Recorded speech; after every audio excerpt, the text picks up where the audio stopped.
перед началом видео я хочу сделать дисклеймер.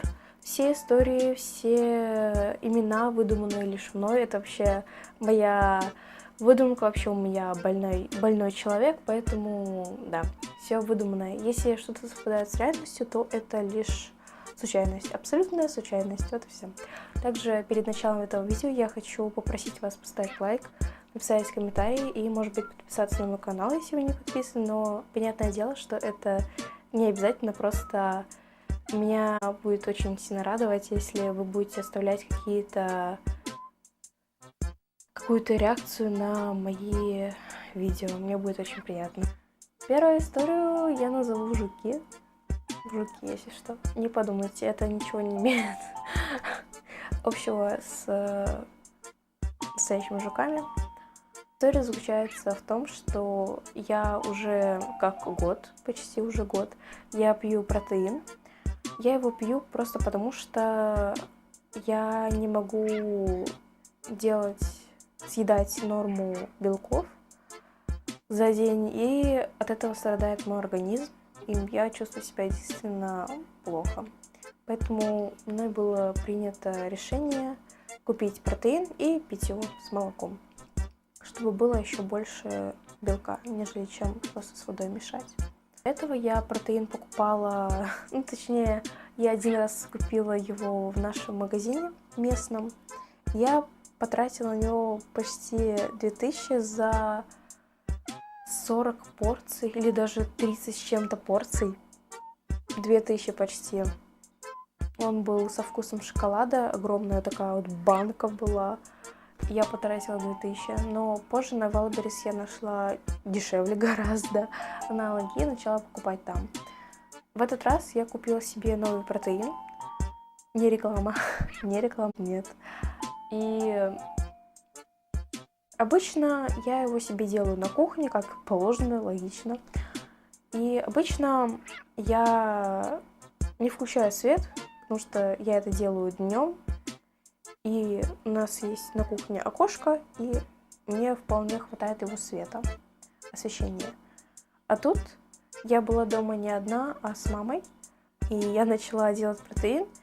И когда я насыпаю, я зачерпываю ложкой, и я вижу что-то коричневое, что-то непонятное. Я загребаю, и так как это порошок, эта коричневая штучка, она от меня уплывает. И я начинаю сомневаться, что это такое. И я подумала, что это жуки. Я начала снимать видео, так как я рассказала об этом маме. И, как оказалось, это какао. Просто оно было в таких кругляшочках маленьких, и мне показалось, что это что-то живое. Вот так вот. Я очень сильно перепугалась, потому что я пила этот протеин, наверное, уже неделю, а тут я в нем что-то вижу. В общем, я напугалась знатно. Такая история будет связана с моим бывшим молодым человеком. Назовем его Никита. Так вот, Никита, он учился со мной в классе. Во второй моей школе. Сначала я училась в одной школе с 1 по 5 класс, первой четверти. Потом я перешла в другую школу с 5 класса второй четверти и доучилась там до 9 класса. Выпустилась. Там мне открыли 11-10 класс, и я перешла в другую школу, где закончила уже свое обучение. Никитка начал ко мне последний год проявлять какие-то знаки внимания. Потом летом мы начали как-то гулять, в общем, мы влюбились. Как оказалось, он был вообще влюблен в меня давно, а я как-то не думала о нем. Мы просто общались, и мне было этого достаточно. Вот, я даже не думала о том, что я ему нравлюсь.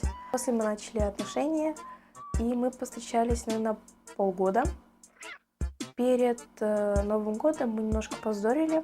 И пил в колледж, и в городе он появлялся раз в неделю для того, чтобы приехать к своей маме, забрать какие-то продукты, которые она ему даст, и просто погулять со своими друзьями, которые у него остались с школы. На Новый год он приехал к нам в город, И я решила его позвать гулять, или он меня, не знаю. В общем, мы пошли гулять, как всегда, на море, по набережной, и я села на лавочку, и мы начали просто разговаривать о каких-то отношениях наших, пришли более-менее к компромиссу, и все закончилось хорошо. Но ситуация заключается в том, что после Нового года мы вроде бы тоже как-то повздорили, я точно не помню, но в какой-то момент я просто перестала ему писать, и что вы думаете?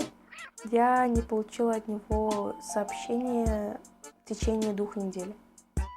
2 недели мы молчали, просто молчали, никто не писал ничего. Потом я психанула и написала, что ты мне не пишешь. Не то, что я получаю его ответный вопрос, а почему ты мне не пишешь? Я не помню, кто из нас начинал первую переписку. Честно, не знаю, но, может быть, и не я. Не помню, честно. Вот, наше общение в итоге просто сошло на нет, и я решила, что чего тянуть-то кота за хвост, и просто пригласила его гулять на прогулку.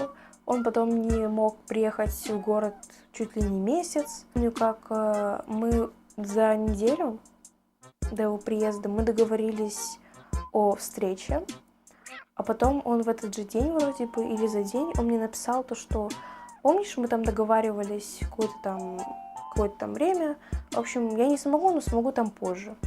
Я ему говорю, я вообще-то тоже не могу позже. Я помню, была когда же ситуация, как я его пригласила гулять вроде бы в 3, и он рассчитывал на то, что, может, это даже эта ситуация, то, что мы пойдем погуляем 2 часа, и он дальше в 5 часов пойдет гулять со своими дружками. Все же рак свистнул с горы, и он приехал в город, мы пошли гулять, и мы гуляли, наверное, на протяжении около часа, 2, может.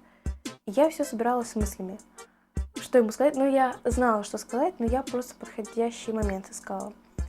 И вот мы проходим мимо той самой лавочки, где мы разговаривали, я думаю, классный момент, нужно поговорить именно на этой лавочке, сесть, сделать все так красиво, иронично. Я ему говорю, давай присядем на эту лавочку. Он говорит, да, давай. Мы идем, и я понимаю, что он идет вообще в другую сторону. Я думаю, ну ладно, может он к другим лавочкам идет. В итоге мы проходим мимо всех лавочек, и я говорю, а ты куда идешь? Он говорит, я есть хочу. В итоге мы зашли в какой-то магазин, и он купил там себе еды, и мы пошли в другое место. В итоге я его просто останавливаю и говорю, слушай, ты думаешь, я тебя просто так позвала гулять? Он говорит, ну да, не просто так, я сам понимаю. В итоге я ему прям очень красиво раскидала по фактам, что мне не понравилось, где мне было некомфортно, где я чувствовала его холод, но указала на именно какие моменты. И говорю, ну все, останавливается такой, подожди, я хочу тоже придумать, что мне не понравилось в тебе. И он сказал именно придумать. Он сказал именно придумать. В итоге он просто пересказал мои слова и даже не указал на конкретные моменты. Он просто пересказал мои слова. Мальчику нечего было сказать. Ну, что ж поделать, да. Тоже мы все же договорились, что мы просто останемся в каких-то неплохих дружеских отношениях. И на этом все. После этого я с ним не гуляла, он мне только написывал. И причем он мне писал стабильно. Если я ему отвечала, то я отвечала супер холодно, по типу, как дела? Ну, нормально, у тебя как? И все. А в какой-то момент мне тоже пишет, я отвечаю также сухо, как дела, нормально, что новое, я говорю, да ничего, все по-старому. И потом я получаю эссе на тему, как у него все круто, на каких соревнованиях он был, в каком городе он был, что он там делал, с фотографиями, вообще прям вот супер вообще эссе. Мне немножко так это, я была в шоке, потому что я думаю, что было бы понятно, если бы он вам не отвечал очень долгое время и отвечал супер сухо. Думаю, было бы понятно, если мне чуть-чуть не хочется отвечать на твой вопрос. Конечно, может быть, это вина также моя, что я ему не сказала заранее, что все же я не особо хочу общаться. Но я знатно офигела, когда я увидела это эссе. В итоге я ему написала по поводу того, что мне вообще-то не сильно хочется общаться, давай, пожалуй, прекратим. В итоге он сразу же удалил наш чат. И даже своей подружке почти чуть ли не успела показать ей. Конечно, все это перекинула переписку, но, как оказалось, он сразу же удалил этот чат. Хорошо, что я ее перекидывала. Я эту же историю рассказывала своим знакомым, и они мне сказали, начали шутить на эту тему и сказали, что то есть он хотел, чтобы не ты с ним рассталась, а он с тобой. И также то, что вот смотри, какой я был до тебя, и смотри, какой я стал после тебя. Весь крутой, весь там на соревнованиях всяких, там вот разные активности, вообще супер крутой. Вообще огонь. Как вам история? Я думаю, она достаточно интересная. Третья история, она будет связана с учителем истории. Я расскажу менее бесячую историю, а следующая, четвертая история будет тоже связана с историком, назовем его Костя, но бесячая прям вот. Да. Костик, он был таким учителем, который сидит на своем уроке с ноутбуком, что-то на нем печатает, что-то вот делает. Вот супер важный, занятой человек. И я сидела на первой партии со своей подругой. В какой-то момент, как обычно, класс шумит, что-то там переговаривается, не слушает учителя, и он тоже ничего не рассказывает. В общем, урок, в принципе, с ним проходил никуда. И, конечно, бывали времена, когда он такой вставал: все, вы меня достали, я пишу на вас докладную, все, давайте контрольное, вы ни черта не делаете, все, какие вы плохие, ай-яй-яй. Вот. Также он раза 3 проводил нам разные презентации на тему курения, да. А еще я помню, что когда у нас были в 9 классе с ним консультации, то он не открывал ОГЭ, он открывал ЕГЭ, и мы решали ЕГЭ. Понимаете? Как понимаете? ЕГЭ открывал. Не ОГЭ, ЕГЭ.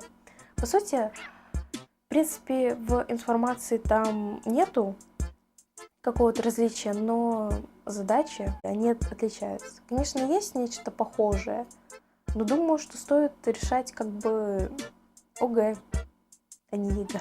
В классе сдавала его 2 предмета: история и общество. Зачем? Я не знаю. В общем, вот так вот получилось, случается такое в жизни. Он меня оставил после уроков, или я попросилась оставиться после уроков, чтобы рассказать ему конспект. Вот я точно не помню, но я осталась после уроков. Я сажусь, рассказываю ему конспект по гражданской войне 1812 года. И он начал мне задавать вопросы, и самый первый вопрос, который он мне задает: какая была численность у армии Наполеона и России? Серьезно? Разве такое важно? Ну, понятное дело, что у Наполеона было больше, но он хотел от меня конкретные цифры. Он говорит: 100 тысяч, 200 тысяч, сколько? Серьезно? Он меня спрашивает: а сколько длилась Бородинская битва по времени? К слову, в учебнике не было об этом никакой информации. В итоге я ему, понятное дело, не ответила на этот вопрос. Я говорю: не знаю, сутки. Там не было действительно такой информации. В итоге он мне поставил 4. Когда я рассказала своим родителям об этой ситуации, они попросили меня написать ему в ВК, если что, у меня был его ВКонтакте, и спросить, откуда он вообще взял эту информацию. Я нашла переписку. Вот я ему пишу: Наполеон, по разным оценкам, имел армию в 130-135 тысяч человек. Это взято из учебника, который у меня был. Если что, у меня не было второй части учебника, но я ее брала с интернетом. Вы мне сказали, что 300 тысяч. Также в учебнике ничего про сколько длилась Бородинская война нету. Я должна эту информацию брать. Ладно, если бы я готовилась к ВПР, но это ответ за домашнюю работу. Какую вы оценку мне поставили по истории? В учебнике говорится только о 130-135. Больше такой информации в учебнике нет. Вот он мне присылает скрин с какого-то учебника, кстати. 11 класс? Или это просто так сайт называется? Нет, это 8 класс. За чего? В 22 году я была уже 9. Он смотрит... Ладно. Я ему пишу, у нас другой учебник, и скидываю ему ссылку на данный сайт. Саша, мы готовимся к ВПР. А у вас еще и экзамены по обществу, и по истории. Экзамен по первой книжке не готовится. Когда оно будет? В марте. В 9 классе нет ВПР. Если не будет, я буду счастлив. Рад и счастлив. Но экзамен никто не отменял, а ты сдаешь и тот, и тот. В экзамене не буду такую информацию спрашивать. Я также ему скидываю утвержденный график ВПР. Видите, где-нибудь 9 класс. Примеры заданий экзамена по войне 1712. Помню, были такие задания, но сколько длилась Бородинская война? Битва? Ну, это битва, извиняюсь. Серьезно? Также он мне присылает тут карту, тоже такое задание есть. На такие вопросы я могу ответить, но не сколько длилась Бородинская война. Это делала ошибку, битва, извиняюсь. Там такое не спрашивают, зачем мне это. Я спорить не буду, видимо, ты не досконально прорешала подобные задания. Я, если что, за экзамен получила 4. В школе тем, кто сдает историю, дам тест, а оценку 4. Спасибо. Кстати, мне даже интересно, утвержден ли данный учебник, по которому мы учимся, для экзамена. Скорее всего, да. Сейчас посмотрим. Конечно, уже прошло 2 года, но все равно это можно узнать, я думаю. Мне приходится скачивать приказ об учебниках. Кстати, по поводу того, что он мне такое писал. Он абсолютно не готовил ни к истории, ни к обществу. Он, конечно, скидывал какие-то материалы, но он это делал чисто, чтобы как-то... Типа, ну, я тебя скидывал.